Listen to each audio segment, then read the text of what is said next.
لہٰذا یہاں پر میں خصوصاً اہل تشیع بھائیوں سے ضرور ریکویسٹ کروں گا، جو مولا علی کے ماننے والے ہیں وہ بات سمجھ لیں. مولا علی نے خوارج جنہوں نے مولا علی کو کافر کہا، مولا علی نے ان کے جنازے خود پڑھائے اور کہا یہ میرے بھائی تھے، بگوڑے ہو گئے، میں ان کو مسلمان ہی سمجھتا ہوں.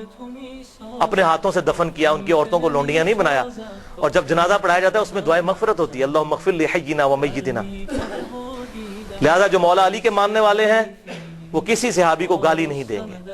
ہاں جو بنو امیہ کے ماننے والے ہیں تو یہ بدعت انہوں نے ہی شروع کی تھی، تو وہ ان کے ماننے والے ہیں، ٹھیک ہے، وہ اپنی نسبت ان کے ساتھ قائم رکھیں. ہم تو الحمدللہ مولا علی کے ماننے والے ہیں، ہم بنو امیہ کے ماننے والے نہیں ہیں، اور نہ ہم معاویہ بن ابی سفیان یا عمر ابن عاص یا مغیرہ ابن شعبہ رضی اللہ عنہم اجمعین ان کے ٹریک پہ چڑھنے والے ہیں. ان کی اللہ تعالیٰ کا ان کا معاملہ اللہ کے سپرد، لیکن ان کی ان غلط چیزوں کے اوپر ہم چلنے والے نہیں. ہم حضرت علی کے ساتھی ہیں، ہم کسی بھی صحابی کو برا نہیں کہیں گے انشاءاللہ. لہذا توبہ کریں. جو بھی آپ کو رافضی نظر آئے صحابہ پر لعنت کرتے کو، تم حضرت معاویہ کی پارٹی کا آدمی ہے، تو مولا علی کی پارٹی کا آدمی نہیں ہے، اس لیے تو یہ کام کرتا ہے. والعیاذ باللہ. آخری مثال سن لیں، یہ وہ ٹروتھ ایکسپوزنگ مثال ہے جس سے آپ کو پتا چلے گا کہ حضرت علی کو ممبروں پہ گالیاں کیوں ہی نکالتے تھے. اگلے دن میرے والد صاحب بھی مجھ سے پوچھ رہے تھے کہ جی یہ گالیاں کیوں نکالتے تھے، کیا ملتا تھا؟ سوال تو بڑا زبردست ہے. اتنے سال تک گالیاں نکالتے رہے، ان کو ملتا کیا تھا حضرت علی کو گالیاں نکال کے؟ Brain washing. لوگوں کے دلوں سے وہ خلافت راشدہ کو بچانے کی آخری کوشش نکل جائے تاکہ ملوکیت محفوظ رہے، یہ تھی وجہ. اور وہ آپ کو اس حدیث میں پتا چلے گی. سنن نبی داؤد 4131، شیخ البانی نے بھی صحیح کہا، زبیر علی زئی صاحب نے بھی صحیح کہا. اس میں آپ کو یہ بات پتا چل جائے گی حضرت حسن کے بارے میں. سیدنا مقدام بن مادی رضی اللہ تعالیٰ عنہ بڑے جلیل القدر صحابی ہیں. انہی سے وہ ابو داؤد میں حدیث ہے کہ مجھے اللہ تعالیٰ نے قرآن اور اس کی مثل عطا کیا، یعنی سنت. مقدام بن مادی یہ حضرت میر معاویہ کو ملنے کے لیے گئے شام میں، اور وہاں پر بیٹھے ہوئے ایک خبر آئی تو حضرت میر معاویہ نے کہا مقدام تجھے پتا ہے کہ حسن فوت ہو گئے؟ تو حضرت مقدام نے کہا انا للہ و انا الیہ راجعون. ایک مسلمان کے مرنے پہ یہی کرنا چاہیے نا. لیکن حضرت حسن فوت نہیں ہوئے تھے، قتل کیے گئے تھے. المصنف ابن ابی شیبہ میں موجود ہے انٹرنیشنل نمبرنگ کے مطابق 37,359، اور المستدرک الحاکم میں پورا چیپٹر ہے حضرت حسن کو زہر دیا گیا تھا. وہ زہر کیوں دیا وہ آپ کو پتا چل جائے گا. شہید کیا گیا بڑی چھوٹی سی عمر میں 49 ہجری میں. تو حضرت حسن کی وفات کی خبر پہنچی تو مقدام نے پڑھا انا للہ و انا الیہ راجعون. تو حضرت معاویہ نے کہا کہ مقدام تو حسن کے مرنے کو امت کے لیے مصیبت سمجھ رہا ہے؟ استغفر اللہ، اللہ اکبر، استغفر اللہ. اب جب انہوں نے یہ بات کی تو انہوں نے کہا میں حسن کی وفات کو مصیبت کیوں نہ سمجھوں. میں نے خود دیکھا حضور صلی اللہ علیہ وسلم دائیں طرف حسن کو بٹھاتے تھے اور بائیں طرف حسین کو، اور کہتے تھے حسن مجھ سے ہے، حسین علی سے ہے. اور تو کہہ رہا معاویہ کہ میں حسن کی وفات کو مصیبت شمار نہ کروں. اور پھر حضرت معاویہ کا ایک چمچہ وہاں سے بولا حسن جو ہے وہ آگ کا ایک انگارہ تھا، اللہ نے اسے بجھا دیا. اللہ، یہ او خدا کے لیے میرے شیعہ دوستو سمجھو یہ کون سی پارٹی ہے جو صحابہ کے بارے میں بکواس کرتی ہے. اگر آپ واقعی شیعہ نے علی، آئی ایم شیعہ پولیٹیکلی، جیسے امام شافعی نے فرمایا تھا اہل بیت کی محبت کا نام رافضی ہونا ہے تو میں رافضی ہوں. رافضی صحابہ کرام پر لعنت نہ کرے کوئی شیعہ، وہ تو حضرت علی کا ماننے والا ہی نہیں، وہ شیعہ نے علی ہے ہی نہیں، وہ شیعہ نے معاویہ ہے. تو یہ دیکھیں وہ چمچہ کہتا ہے حسن آگ کا انگارہ تھا، اللہ نے بجھا دیا. مقدام نے کہا اللہ کی قسم معاویہ تو نے میرے دل کو آگ لگا دی ہے، میں اس وقت تک یہاں سے نہیں اٹھوں گا جب تک کہ تجھے آگ نہ لگا دوں.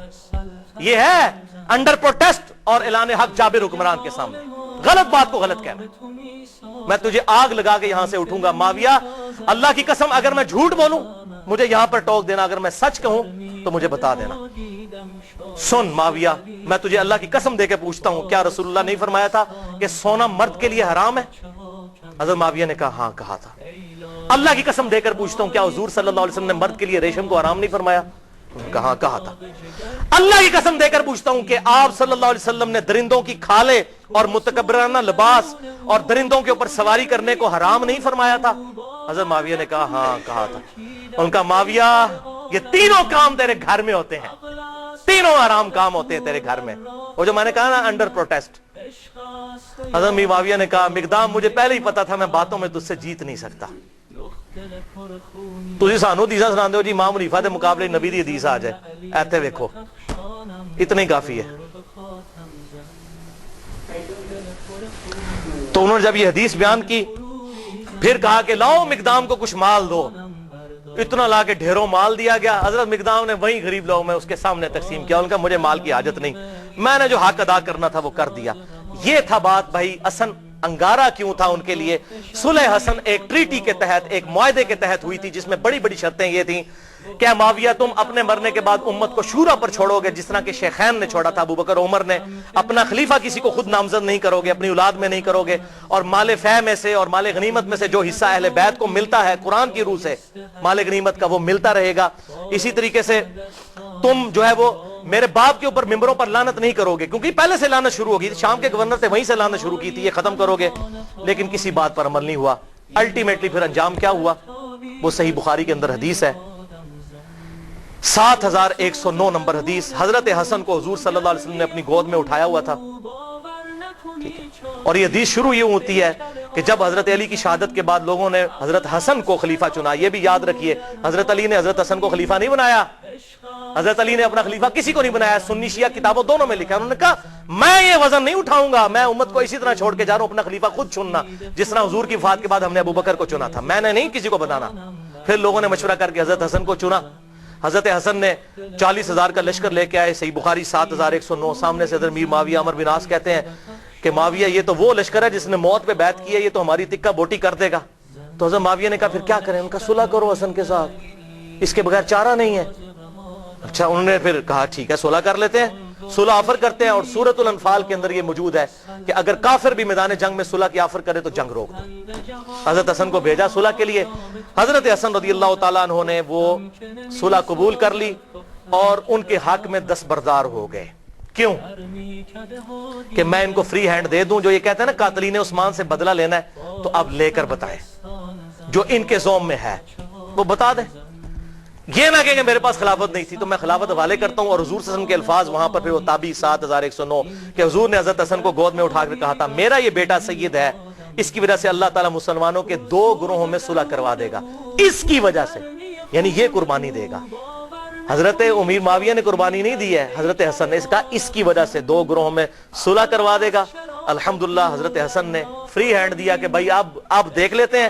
آپ کا دعویٰ تھا نا وہ جس طرح آج کل ہے جی, وہ کہتا ہے جی مجھے حکومت دو, کہتا ہے مجھے حکومت دو, یہ لو جی حکومت پڑی, آپ کر کے بتاؤ, لگ پتا جائے گا. لیکن پھر 20 سال تک, یہ 41 ہجری میں واقعہ ہوا اور حضور کی پریڈکشن پوری ہوئی کہ 30 سال تک خلافت علی منہاج النبوہ جو میں نے بیان کیا ابو داؤد ترمذی اور مسند احمد سے, وہ پورے ہوئے. اور ایون امام ابن تیمیہ نے منہاج السنہ میں لکھا کہ ربیع الاول کے مہینے میں, دن کنفرم نہیں لیکن ربیع الاول میں حضور کی وفات ہوئی تھی 11 ہجری میں, اور 41 ہجری ربیع الاول میں صلح حسن ہوئی اور 30 سال پورے ہوئے. اور امام ابن تیمیہ جیسے شخص جنہوں نے اہل تشیع کے خلاف منہاج السنہ لکھی, اس کتاب میں لکھتے ہیں کہ حضرت حسن 5ویں خلیفہ راشد ہیں, 6 مہینے ان کے بھی خلافت راشدہ ہیں, کیونکہ 30 سال ان کے 6 مہینے بنا کر پوری ہوتی ہے وہ شامل کر کے. لہٰذا امیر معاویہ رضی اللہ تعالیٰ عنہ یا یزید ابن معاویہ, یہ دونوں خلیفہ راشد نہیں بلکہ اسلام کے بادشاہ ہیں. یہ انہوں نے لکھا.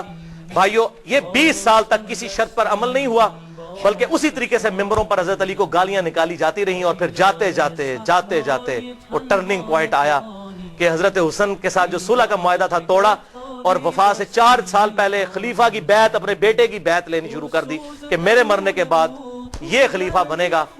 اب مولا حسین میدان میں اترتے ہیں, لیکن مغرب کی نماز کے بعد انشاءاللہ تعالی. بھائیو ابھی تک تقریباً ہماری 1.5 گھنٹے کی گفتگو ہو چکی ہے, اور اب انشاءاللہ یہ 25-30 منٹ میں ہماری گفتگو کنکلوڈ ہو جائے گی. آخری سچویشن ہم ڈسکس کریں گے. تو اب بات ہماری جہاں پر مکمل ہوئی تھی وہ ابو داؤد کی حدیث 4131, جس کو شیخ البانی نے بھی صحیح کہا, شیخ زبیر علی زئی صاحب نے بھی صحیح کہا رحمہم اللہ, کہ حسن آگ کا انگارہ تھا جسے اللہ نے بجھا دیا ولیعوذ باللہ تعالی. اس اسدی شخص نے وہاں پہ کامنٹس دیے تو پھر مقدام بن مادی نے جابر حکمران کے سامنے حق کا کلمہ بلند کیا. تو آگ کا انگارہ کیوں تھا؟ اس لیے کہ ہر وقت یہ چیز فکر لاحق تھی، ہر وقت یہ فکر لاحق تھی کہ ایک معاہدے کے تحت حکومت لی ہے کہ ہم یہ کام کر کے دکھائیں گے. وہ کام کیا کرنا، کوئی ایک بھی شرط پوری نہیں کی. اسی طریقے سے سب و شتم مولا علی پر ممبروں پر جاری، اسی طریقے سے لوگوں کے ساتھ زیادتیاں، لوگوں کا مال لوٹنا، لا حق قتل کرنا، جس سے اختلاف رائے ہو اسے قتل کروا دینا، یہ اسی طریقے سے جاری 20 سال تک. تو ڈر لگا ہوا تھا کہ اگر حسن زندہ ہوا تو پھر تو وہ معاملہ کسی بھی وقت اس انگارے میں آگ بھڑک سکتی ہے اور لوگ پھر نواسے رسول کی وجہ سے میدان میں اتر سکتے ہیں. لہٰذا ان کو زہر دے کر شہید کر دیا جائے. اب کہتے ہیں جی پتہ نہیں کس نے کیا، لیکن جو اس کا بینیفیشری ہے اسی نے کیا. نام لینے کی ضرورت نہیں ہے. بہرحال زہر سے ان کو شہید کیا گیا. حضرت حسین یہ منظر دیکھتے رہے، 20 سال تک کڑتے رہے. انہوں نے کئی خط بھی لکھے حضرت امیر معاویہ رضی اللہ تعالیٰ عنہ کو کہ جو کچھ تم امت کے ساتھ کر رہے ہو مجھ پر تمہارے خلاف قیام واجب ہو چکا ہے. میں ڈرتا ہوں میں اللہ کو کیا منہ دکھاؤں گا، لیکن میں اپنے بھائی کی صلح کا پابند ہوں کہ ٹھیک ہے چلو جاتے جاتے امت کے لیے کوئی معاملہ خیر کا ہو جائے گا اور امت کو شورا کے سپرد کیا جائے گا شیخین رضی اللہ عنہما کی طرح، ابو بکر و عمر کی طرح رضی اللہ تعالیٰ عنہما. لیکن یہ معاملہ پھر بگڑ گیا. حضرت امیر معاویہ رضی اللہ تعالیٰ عنہ کی وفات 60 ہجری میں ہوئی. حضور صلی اللہ علیہ وسلم کی وفات کے تقریباً 50 سال کے بعد. وفات سے 4 سال پہلے انہوں نے اپنی زندگی میں اپنے بیٹے کے لیے بھی بیعت لینا شروع کر دی. ایک وقت میں 2 خلیفوں کی بیعت، جبکہ صحیح مسلم میں حدیث ہے انٹرنیشنل نمبرنگ کے مطابق 4799 کہ اگر ایک خلیفہ کی موجودگی میں دوسرے خلیفہ کی بیعت کی جائے تو دوسرے کو قتل کر دو. وہ تو واجب القتل ہو چکا تھا. ایک وقت میں 2 خلیفوں کی بیعت تو نہیں ہو سکتی. اور یہ کوئی تاریخی روایت نہیں ہے. تلوار کے زور پر پوری دھونس کے ساتھ بیعت لی گئی. کہتے ہیں وہ صحابہ نے بیعت کر لی تھی، یہ کر لیا تھا، وہ اب آپ کو میں پول کھول کے بتاتا ہوں. صحیح بخاری میں انٹرنیشنل نمبرنگ کے مطابق 4827 نمبر حدیث. یہاں پر یہ بات یاد رکھیے گا، بیعت دل سے ماننے کا نام ہے، زبردستی نہیں ہو سکتی. بخاری اور مسلم کی متفق علیہ حدیث ہے، سعد ابن عبادہ نے حضرت ابو بکر صدیق رضی اللہ تعالیٰ عنہ کی بیعت نہیں کی، اس کے بعد حضرت عمر کی بھی نہیں کی. لیکن ابو بکر عمر نے کیا تلوار رکھی ان کے اوپر کہ بیعت کرو؟ ٹھیک ہے، اختلاف رائے نہیں کرنی نہ کرو. بخاری اور مسلم کی متفق علیہ حدیث ہے کہ حضرت علی نے 6 مہینے تک ابو بکر کی بیعت نہیں کی. تو کیا معاذ اللہ ابو بکر نے ان کے ساتھ اس طرح کی کوئی زیادتی کی؟ بلکہ بخاری مسلم میں آتا ہے بعد میں معافی بھی مانگی. حضرت علی کا یہی اعتراض تھا کہ آپ نے اہل بیت کو مشورے میں شامل نہیں کیا. حضرت ابوبکر صدیق زاروں کے تار رو پڑے. یہ بخاری اور مسلم دونوں میں موجود ہے اور میں نے اس پہ 2.25 گھنٹے کی گفتگو کی ہے. وصی رسول کون ہے اور حدیث قرطاس کا تحقیقی جائزہ، مسئلہ نمبر 55B کے نام سے. لہذا میں آج اس کو ایڈریس نہیں کروں گا. بخاری کی حدیث 4827 سورۃ الاحقاف کی تفسیر والے چیپٹر میں امام بخاری نے امت کو انجیکشن لگا دیا کہ پتہ چل جائے کہ ہوا کیا تھا امت کے ساتھ. محدثین کی یہ بہت بڑی خدمات ہیں کہ انہوں نے حق نہیں چھپایا، کیونکہ سورۃ البقرہ میں آیا ہے کہ جو حق چھپاتا ہے اس پہ اللہ کی لعنت، فرشتوں کی لعنت اور تمام لعنت کرنے والوں کی لعنت. اور ابو داؤد اور ترمذی میں حدیث ہے کہ جو لوگ دنیا میں حق چھپاتے ہیں قیامت والے دن اس حال میں پیش کیے جائیں گے کہ ان کے منہ میں آگ کی لگامیں ہوں گی کہ یہ حق بات نہیں بتاتے تھے. وَلِعَوْذُ بِاللَّهِ تعالی. یہ کہتے ہیں یہ اس طرح کی باتیں کیوں کرتے ہیں؟ یہ تو ہمارے نبی کی نبوت کی غیب کی خبریں ہیں کہ کیا ہونے والا تھا امت کے ساتھ. حضور صلی اللہ علیہ وسلم کی نبوت کی دلیل ہیں یہ خبریں کہ آپ نے مستقبل کی باتیں پہلے ہی امت کو بتا دی. 4827 صحیح بخاری سورۃ الاحقاف کا چیپٹر، کتاب التفسیر چیپٹر صحیح بخاری میں مروان بن حکم کو مکے اور مدینے کا گورنر بنایا حضرت امیر معاویہ رضی اللہ تعالی عنہ نے. مسجد نبوی میں اس نے روضہ شریف کے بالکل پاس منبر رسول پر خطبہ دینا شروع کیا. اور یہ وہ مروان ہے جو منبر رسول پر روزہ شریف کے پاس یہ لعنت کرتا تھا، علی پر لعنت، علی سے محبت کرنے والوں پر لعنت، والعیاذ باللہ تعالی۔ میں آپ کو حوالے دے چکا، اور مجھے حدیث ابھی میرے ایمان کا تقاضا ہے، ذہن میں چلتے چلتے آ گئی۔ 6229 نمبر حدیث صحیح مسلم میں، اور صحیح بخاری میں بھی 3703 نمبر حدیث ہے، حضرت علی کے فضائل کے چیپٹر میں۔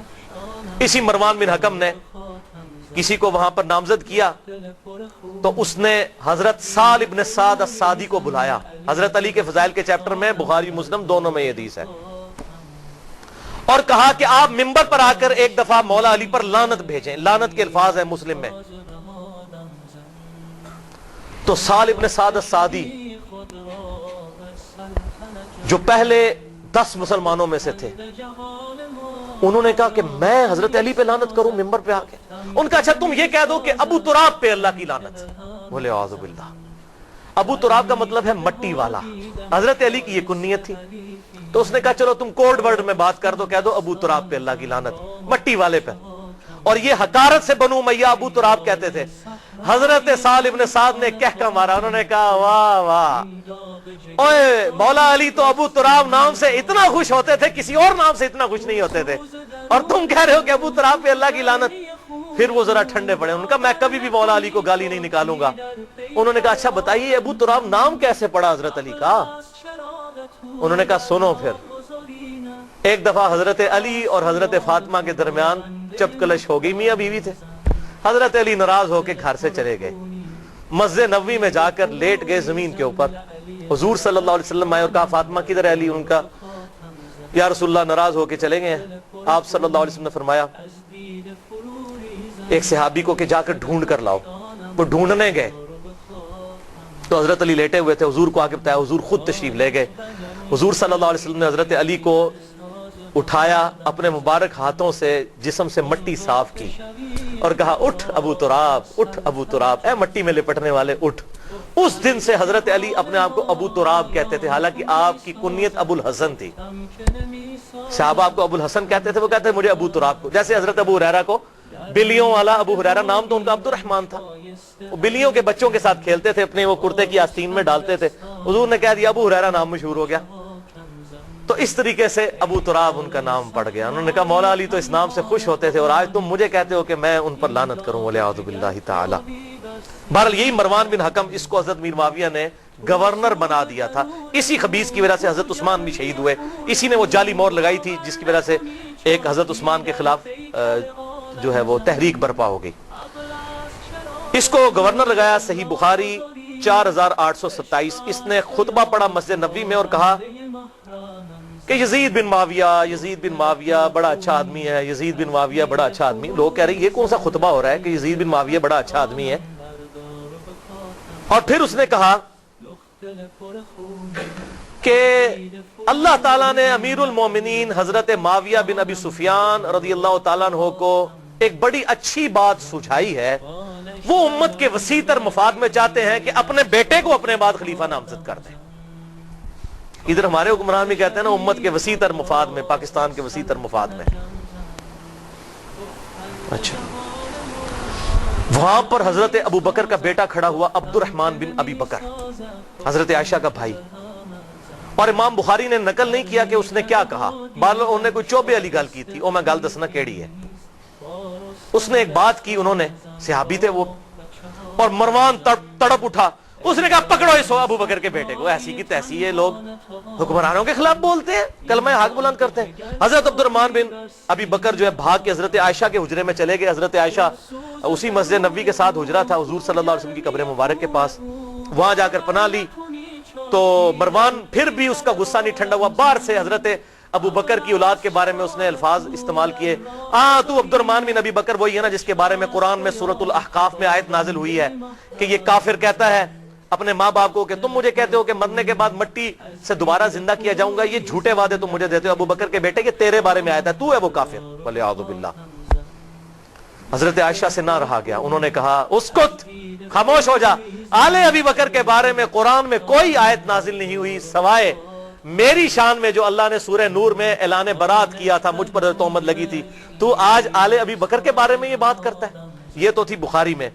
اب اس کی حدیث کا ترک المستدرک للحاکم میں 8483، سنن نسائی الکبریٰ میں 11491، اور تفسیر ابن کثیر میں اسی جگہ پر امام ابن کثیر یہ سارے ترک لے کر آئے. اور فتح الباری میں صحیح بخاری 4827 کی شرح جو فتح الباری ابن حجر اسقلانی نے لکھی، انہوں نے یہ سارے ترک نقل کیے کہ وہ کہا کیا تھا. جب اس نے کہا نا اللہ تعالیٰ نے امیر المومنین کو یہ بات سجھائی ہے کہ وہ امت کے وسیع تر مفاد میں اپنی اولاد کو خلیفہ بنانا چاہتے ہیں، تو ساتھ اس نے کہا جیسا کہ ابو بکر نے بھی تو عمر کو خلیفہ بنایا تھا. تکو ذرا، کدھر ابو بکر؟ حضرت عمر کوئی حضرت ابو بکر کے بیٹے تھے؟ حضرت ابو بکر کے تو 2 بیٹے جوان تھے، محمد بن ابی بکر، عبد الرحمن بن ابی بکر. تو عبد الرحمن بن ابی بکر وہیں بیٹھے تھے. انہوں نے کہا اور تو سیدھی طرح کیوں نہیں کہتا تیرا امیر المومنین معاویہ بن ابی سفیان کیسر و کسرہ کی سنت کو زندہ کرنا چاہتا ہے، ابو بکر اور عمر کی سنت نہیں. ابو بکر اور عمر نے اپنی اولاد کو نہیں نوازا، اور تیرا امیر المومنین اپنی اولاد کو نوازنا چاہتا ہے. ابو بکر کا بیٹا تھا، جینز ابو بکر کے تھے. جوش میں انہوں نے جب یہ کلاس لی، پھر انہوں نے کہا پڑھو انہوں، بول رہا ہے گل ہوئی سی. پھر وہ چھپ گئے، اور یہاں پر حضرت عائشہ نے پھر اس کو چپ کروایا مروان کو، اور ساتھ ایک بات کہی جو اس حدیث میں موجود ہے، اور کہا مروان تو ابو بکر کی اولاد کے بارے میں بکواس کرتا ہے، تیرے باپ کے بارے میں حضور صلی اللہ علیہ وسلم نے فرمایا تھا حکم پر لعنت، حکم کی اولاد پر لعنت. تو اسی حکم کا بیٹا ہے مروان بن حکم. تو اپنے باپ کی پشت میں تھا جب اللہ کے نبی تجھ پر لعنت کر کے گئے تھے. یہ حضور کی غیبی خبریں الحمدللہ. اور ایک اور غیبی خبر سنیں، مسند ابی یعلا میں انٹرنیشنل نمبر کے مطابق 6461، جسے شیخ البانی بھی صحیح کہتے ہیں، شیخ زبیر علی زئی صاحب بھی ٹھیک کہتے ہیں، کہ سیدنا ابو ہریرہ کہتے ہیں کہ آپ صلی اللہ علیہ وسلم نے ایک خواب دیکھا کہ آپ کے منبر پر بنو حکم، یہی مروان بن حکم اور اس کی اولاد، اچھل کود رہے ہیں. تو حضور بڑے غصے کی حالت میں گھر سے باہر نکلے، اور آپ نے کہا کہ میں نے بنو حکم کی اولاد کو اپنے ممبروں پر بندروں کی طرح اچھلتے ہوئے دیکھا ہے، یعنی میرے بعد یہ میرے ممبروں پر آ کر بیٹھیں گے. اور حضرت ابو ہریرہ کہتے ہیں اللہ کی قسم اس خواب دیکھنے کے بعد حضور صلی اللہ علیہ وسلم جتنے دن زندہ رہے، چند دن پہلے آپ نے خواب دیکھا، آپ کو کسی نے ہنستے ہوئے نہیں دیکھا. آپ اتنے غمگین ہوئے کہ یہ مستقبل میں ہونا ہے.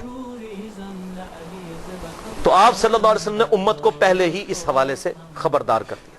اور صحیح بخاری میں 3605 نمبر حدیث ہے، حضرت ابو ہریرہ کہتے ہیں کہ حضور صلی اللہ علیہ وسلم نے مجھ سے ارشاد فرمایا تھا کہ میری امت کی بربادی قریش کے چند نوجوان لڑکوں کے ہاتھوں میں ہوگی.